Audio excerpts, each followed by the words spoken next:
ओम नमो सया सर्वसिद्धाणम।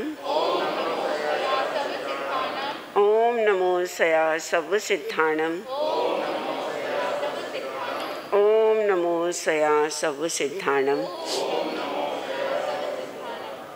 सर्वप्रथम श्रवण संस्कृति के अमर देवताओं, पुरुषार्थ के प्रतिपादक आराध्य प्रभु भगवान महावीर के चरणों में कोटि कोटि वंदन।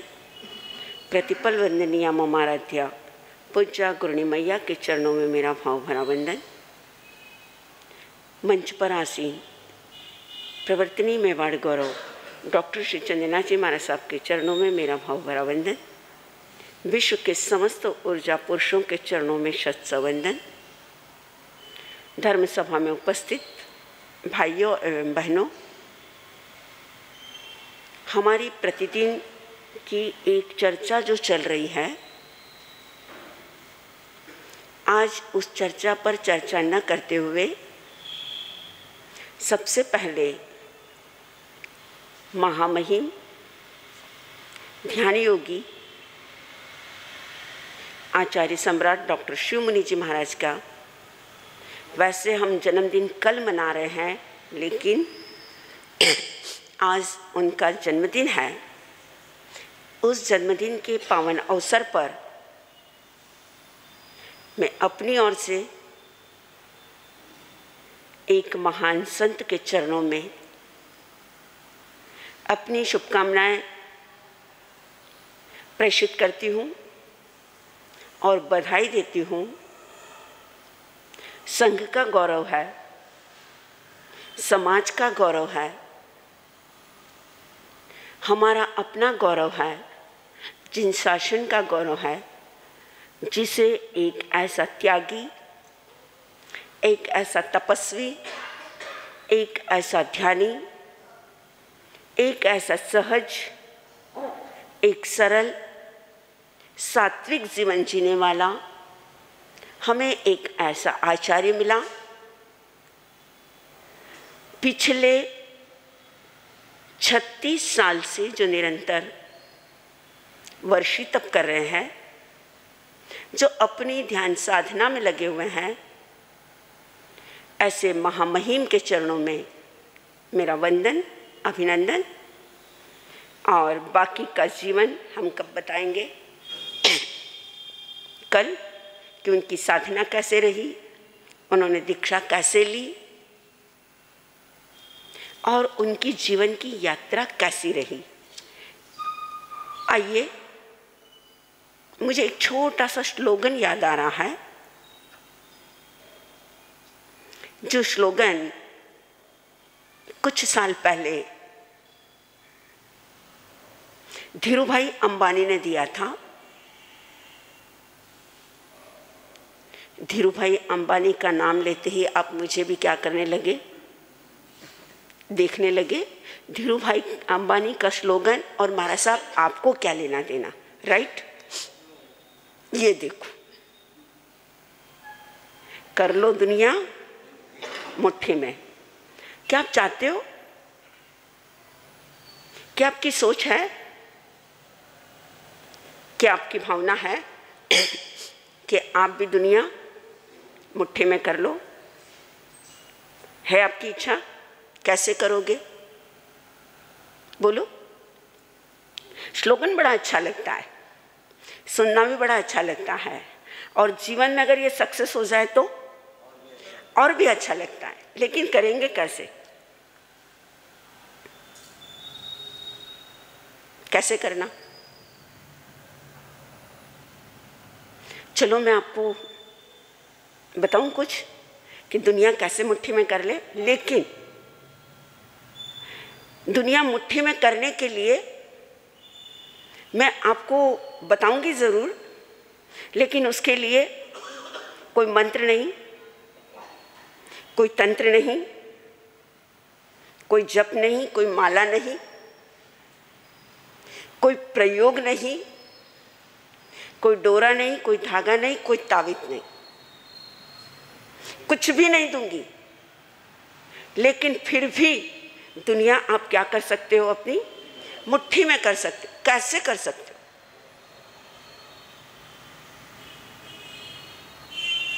शब्द शब्द होते हैं। अगर शब्द किसी की नफरत को छू ले तो वह गाली बन जाते हैं, और उन्हीं शब्दों को कोई महामानव छू ले तो वह शब्द वंदनीय और पूजनीय बन जाते हैं। पत्थर पत्थर होता है, अगर किसी पागल के हाथ में चला जाए तो वह जख्म बन जाता है, और वही पत्थर अगर किसी कलाकार के हाथ में चला जाए तो वह मूर्ति बन जाता है। उसी पत्थर के ऊपर अगर बुद्ध बैठ जाए तो पद्मासन बन जाता है। उसी पत्थर के ऊपर महावीर बैठ जाए तो वह पावापुरी बन जाता है। उन्हीं शब्दों को महावीर छू ले तो आगम बन जाते हैं। उन्हीं शब्दों को कृष्ण अगर छू ले तो गीता बन जाता है, और शब्द जख्मी भी बन जाते हैं और शब्द मरहम भी बन जाते हैं। तो आइए हम दुनिया मुट्ठी में कैसे करें। एक व्यक्ति जब बोलता है पूरी दुनिया पागल बन जाती है, और एक व्यक्ति जब बोलता है लोग उसे सुनना नहीं पसंद करते। शब्दों में एक ताकत होती है, शब्दों में एक जादू होता है, शब्दों में एक सम्मोहन होता है, शब्दों में एक आकर्षण होता है, शब्दों में एक कशिश होती है, शब्दों में एक खिंचाव होता है। शब्द दुश्मन भी तैयार कर सकता है और शब्द दोस्त भी तैयार कर सकता है। फर्क है कि आप कैसे बोलते हो, आप किन शब्दों का चुनाव करते हो। शब्द में अगर शक्कर है, शब्दों में अगर मिठास है, वाणी में अगर प्यार है, तो याद रखना आज महावीर नहीं रहे। महावीर को गए हजारों साल हो गए, सदियां और शताब्दियां गुजर गई, लेकिन आज हमारे बीच के अंदर काम कौन कर रही है? महावीर की वाणी काम कर रही है। नानक आज हमारे बीच में नहीं है, लेकिन आज सिखों के बीच में काम कौन कर रही है? गुरु ग्रंथ साहिब की वाणी काम कर रही है। व्यक्ति चला जाता है, लेकिन जीवित क्या रहती है शताब्दियों तक, आने वाली सदियों तक, आने वाली शताब्दियों तक, आने वाले कई वर्षों तक महावीर की वाणी क्या रहेगी? जीवित रहेगी, मार्गदर्शन करती रहेगी। कहा जाता है, दुनिया कहती है कि काम बंदूक की गोली करती है, मैं कहती हूं काम बंदूक की गोली नहीं करती है, काम कौन करती है? अरे बोली करती है। जो काम गोली ने नहीं किया, जो काम बंदूक ने नहीं किया, जो काम तीर ने नहीं किया, जो काम तलवार ने नहीं किया, जो काम मिसाइल ने नहीं किया, वह काम किसने किया? बोली ने किया। इतिहास खोलकर देख लो, गवाह है। पश्चिम बंगाल का एक व्यक्ति आता है, आजादी का सूत्रपात करता है और एक देश को एक नारा देता है, तुम मुझे खून दो, मैं तुम्हें क्या दूंगा? आजादी दूंगा। क्या था इन शब्दों में? एक जुनून था, एक जादू था, एक जज्बा था। उन शब्दों के अंदर एक इतनी ताकत थी। अकेला निकला और पूरा कारवां उसके साथ क्या हो गया? अरे जुड़ गया, पूरी दुनिया जुड़ गई। वो व्यक्ति कौन था? सुभाष चंद्र बोस। अरे याद कर लो उस गांधी को, जिसके पास सेना नहीं थी, जिसके पास बहुत ज्यादा कार्यकर्ता नहीं थे, लेकिन जिसके पास क्या था? अरे शब्दों की शक्ति थी, जिसके पास वाणी की शक्ति थी, जिसके पास वाणी की ताकत थी, जिसके कारण पूरे भारत को उसने क्या दिलाया? बिना शस्त्र हाथ में उठाए, बिना बंदूक हाथ में उठाए, बिना कारतूस को हाथ लगाए उसने पूरी दुनिया को, पूरे भारत को आजाद कराया। किसके बल पर? अरे वाणी के बल पर। अरे और को जाने दीजिए, ये बातें अतीत की हुई, हम वर्तमान की ही बात ले लें। चाय बेचने वाला, चाय की दुकान चलाने वाला पूरी भारत का क्या बन गया? किसके कारण? वाणी के कारण। किसी दिन सिर्फ चाय बेचता था, आज अर्श से कहां पर पहुंचा, फर्श से अर्श तक पहुंचा। किसके कारण? बोलने की कला, बोलने का एक आर्ट। हम अपने जीवन के अंदर बिजनेस करने की कला सीखते हैं, हम अपने जीवन के अंदर जीवन जीने की कला सीखते हैं, हम अपने जीवन के अंदर रहने की भी क्या सीखते हैं, कला सीखते हैं। बाकी सभी चीजों का आर्ट आपके अंदर आया होगा, लेकिन मैं कहती हूं आर्ट ऑफ किसका सीख लो? बोलने की कला अगर आ गई, अगर बोली में अगर मिठास आ गया, याद रखना चाय के अंदर अगर शक्कर डालना भूल गए तो चल जाएगा, लेकिन बोलने के अंदर अगर मिठास डालना भूल गए तो क्या नहीं होगा? चलेगा? नहीं चलेगा। और बोलने में अगर शक्कर आ भी गई, मिठास आ भी गया, तो याद रखना आपको डायबिटीज नहीं होगी। यह मैं आपको गारंटी दिलाती हूं कि अगर आपके शब्दों में मिठास आ गया, शब्दों में प्यार आ गया, कितनी भी अपनी वाणी के अंदर आप शक्कर घोल लो, आपको मिठास, आपको क्या नहीं होगी? डायबिटीज नहीं होगी। और कितनी भी आप अपने शब्दों में करेले की कड़वाहट घोल लो, लेकिन गारंटी के साथ कहूंगी कि आपकी डायबिटीज क्या नहीं होगी? ठीक नहीं होगी। शब्दों में मिठास चाहिए। हम देख ले, रूप का रंग कोयल को भी काला मिला है, और किसको मिला है? कौवे को भी मिला है। एक ने कवियों के लिए, लेखकों के लिए, कल्पनाओं के लिए, न जाने कोयल ने अपना स्थान कहां कहां पाया। रंग दोनों का एक जैसा है, कोई फर्क नहीं है। लेकिन जब भी किसी कवि ने कविता लिखी, कोयल की आवाज सुनी, कवि ने अपनी लेखनी चलाई, लेखक ने अपनी लेखनी चलाई, वक्ताओं ने कोयल के बारे में बोला, लेकिन बेचारा कौवा आकर बैठा, उसने भी अपनी आवाज निकाली, उसने भी अपनी वाणी निकाली, लेकिन किसी ने उसके बारे में दो शब्द भी बोले? अच्छे नहीं बोले। क्यों नहीं बोले? वाणी में क्या नहीं थी? मधुरता नहीं थी। और कोयल की आवाज में क्या है? जब किसी की आवाज अच्छी लगती है, जब किसी का संगीत अच्छा लगता है, तो आप किसकी उपमा देते हो? लेकिन किसी की आवाज अच्छी ना लगे तो बोलो आप किसकी उपमा दोगे? देखकर देखो आप किसी को कौवे की उपमा, बोलो। कोयल को उपमा दोगे कोयल की तो हर व्यक्ति खुश हो जाएगा, लेकिन किसी कर्कश बोलने वाले को, कठोर बोलने वाले को अगर आप कौवे की उपमा देकर देखो, एक बात याद रखना, अगर किसी को गाली भी देना है, ध्यान से सुनना, अगर किसी को गाली भी देना है, लेकिन अगर शब्दों का मिठास घोलकर, अगर प्यार से अगर किसी को वो बात बोली जाए तो वह गाली नहीं लगती है, वह भी क्या लगते हैं? गीत लगते हैं। और किसी को अगर अच्छी शिक्षा भी अगर दी जाए और वह प्यार से नहीं दी जाए और वह कटुता से दी जाए, तो वह शिक्षा भी कैसी लगती है? गीत नहीं, वह क्या लगती है?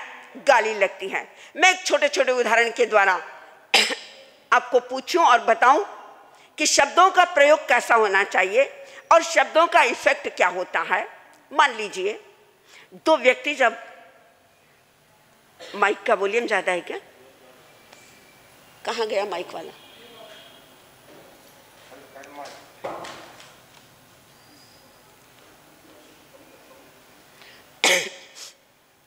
क्या बात कर रहे थे हम? बराबर है? देखो आवाज का कितना प्रभाव हुआ कि मुझे बीच में क्या लेना पड़ा? ब्रेक लेना पड़ा। सही है या गलत? तो मैं आपको कुछ छोटे छोटे उदाहरण बताऊं कि शब्दों को चेंज अगर किया जाए तो कैसा प्रभाव होता है। एक बार एक नेताजी भाषण दे रहे थे, और नेता लोगों का काम ही होता है कि क्या देते हैं? भाषण देते हैं। वोटिंग का समय था, वोट मांगने के लिए गए हुए थे और अपना भाषण दे रहे थे।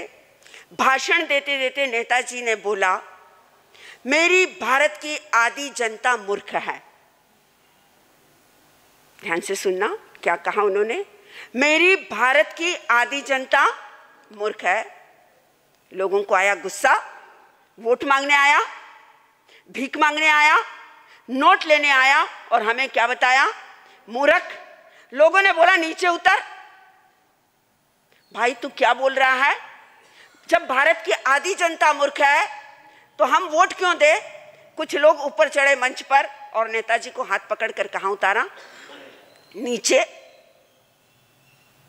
2-4 दिन 10 दिन गुजरे और दूसरा विपक्ष का नेता आया, भाषण देने के लिए मंच पर पहुंचा, अपना भाषण दे रहा था और भाषण देते देते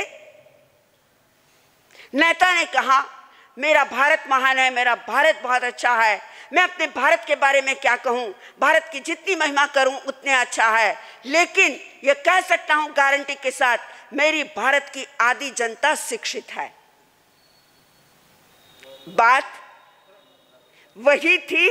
एक ने कहा भारत की आधी जनता मूर्ख है, दूसरे ने क्या कहा, भारत की आधी जनता शिक्षित है। सभा में जितने लोग बैठे थे उन्होंने तालियां बजाई और तालियां बजाकर खुशी मनाई और कहा वोट देना तो किसे देना, इसे ही देना। फर्क किसका था? शब्दों का फर्क था। एक ने लोगों का दिल जीत लिया और दूसरों ने लोगों को नाराज कर दिया। मान लीजिए 2 व्यक्ति पास पास में खड़े हैं, या 2 भाई पास में खड़े हैं, या 2 दोस्त खड़े हैं, या एक दोस्त या एक दुश्मन पास पास में खड़ा है। खड़े खड़े कई बार ऐसा होता है कि बात करते करते भी आपस में विवाद, झगड़े, संवाद कब विवाद में बदल जाता है इसका कोई पता नहीं चलता। आपस में संवाद करते करते 2 के आपस में क्या हो गए, झगड़े हो गए। एक तीसरा व्यक्ति भी पास में खड़ा था, वह सुन रहा था। गुस्से में आकर आदमी कहता है, देख मेरे से मत टकराना, नहीं तो मैं तेरी टांग को क्या कर दूंगा। हा? कोठारी जी बोल रहे हैं, टांग को क्या कर दूंगा, तोड़ दूंगा।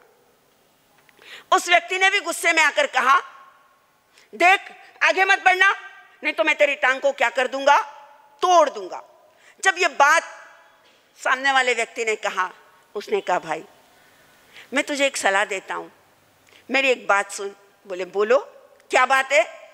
तूने इसको कहा मैं तेरी टांग तोड़ दूंगा, ऐसा मत बोलो, जरा प्यार से बोलो, मैं तुम्हारे चरण कमल को तोड़ दूंगा।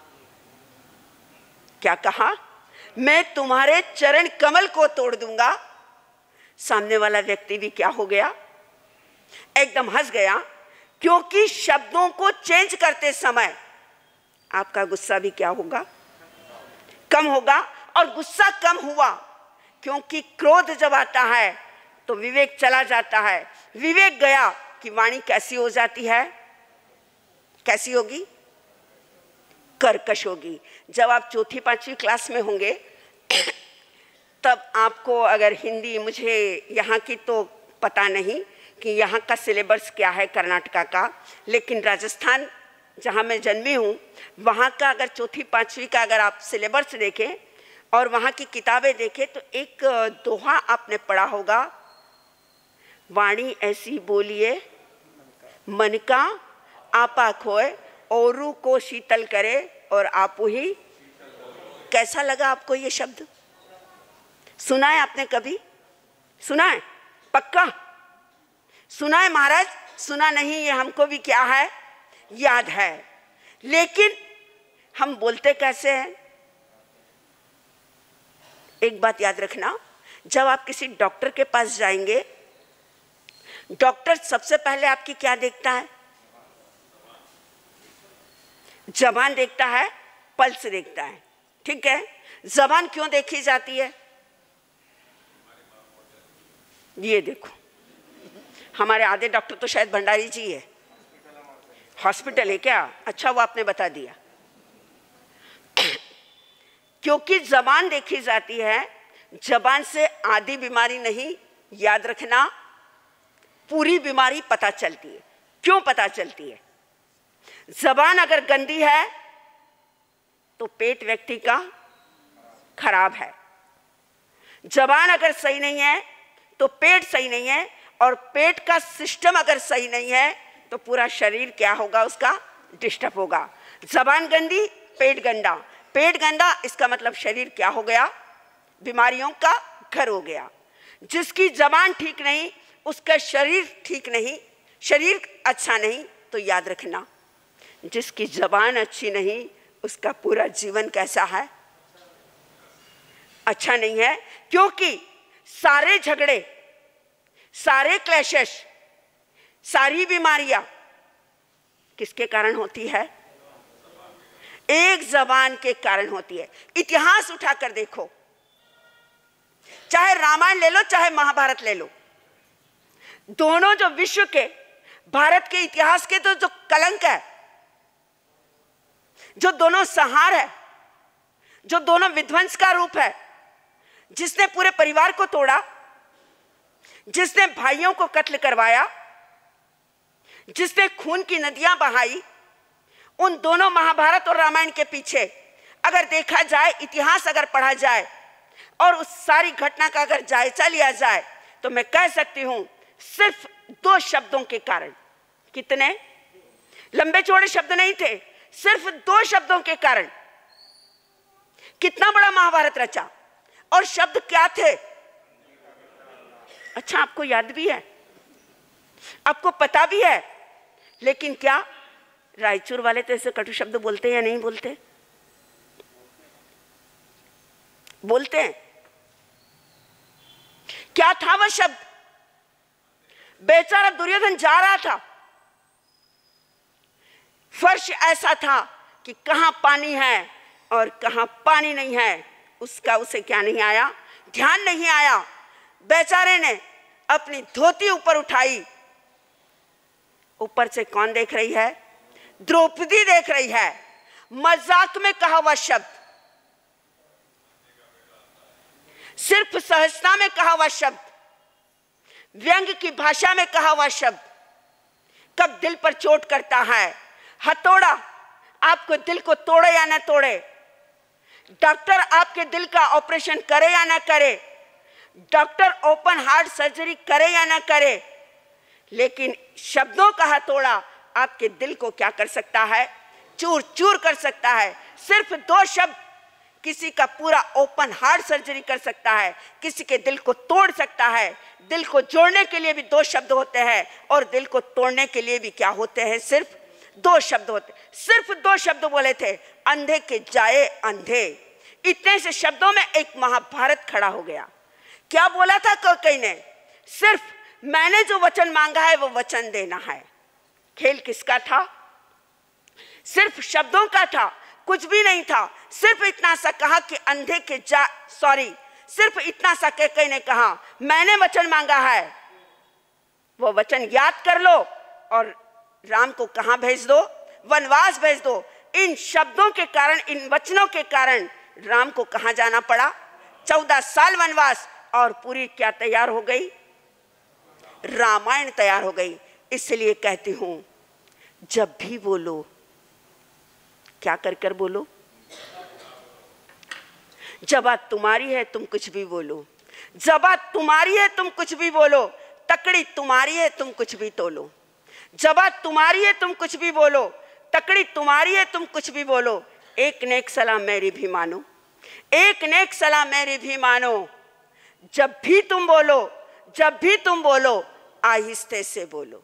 क्या कह रहा है कवि, जब भी बोलना है कैसे बोलो, धीरे से बोलो, सोच कर बोलो, विचार करके बोलो। हमारे यहां पर अष्टप्रवचन माता आती है, उसमें दूसरी माता कौन सी है, अष्टप्रवचन माता किसे कहते हैं पहले ये तो बता दो। हाँ, 5 समिति, 5 समिति में दूसरी समिति कौन सी है, भाषा। 3 गुप्ती में दूसरी गुप्ती कौन सी है, वचन। महावीर कहते हैं जयम चरे जयम चिट्ठे जयम मासे जयम सये जयम भुजंतो फासंतो पावकमम। एक बोलने से कर्म बंध सकते हैं और एक बोलने से कर्म क्या हो सकते हैं, टूट सकते हैं। भाषा समिति वचन गुप्ती बोलो लेकिन समझपूर्वक बोलो, बोलो लेकिन बोधपूर्वक बोलो, बोलो लेकिन सोच कर बोलो, बोलो लेकिन अपने शब्दों की तुला पर उन शब्दों को क्या कर कर बोलो, तोल कर बोलो। एक शब्द किसी के लिए संजीवनी बूटी की तरह काम कर सकते हैं और एक शब्द किसी के लिए मिसाइल का भी क्या कर सकते हैं, काम कर सकते हैं। एक महावीर जब बोलते हैं हजारों लोग क्या हो जाते हैं, इस संसार सागर से तिर जाते हैं। और एक गौशाला बोलता है क्या होता है, वाणी दोनों की है, शब्द दोनों के हैं, ध्वनि दोनों की है। एक तिराने का काम करती है और एक किसका काम करती है, डुबाने का काम करती है। आप देखें आपके शरीर के अंदर सारे अंगों के अंदर हड्डी आई है, लेकिन एक ही अंग कुदरत ने कौन सा दिया है।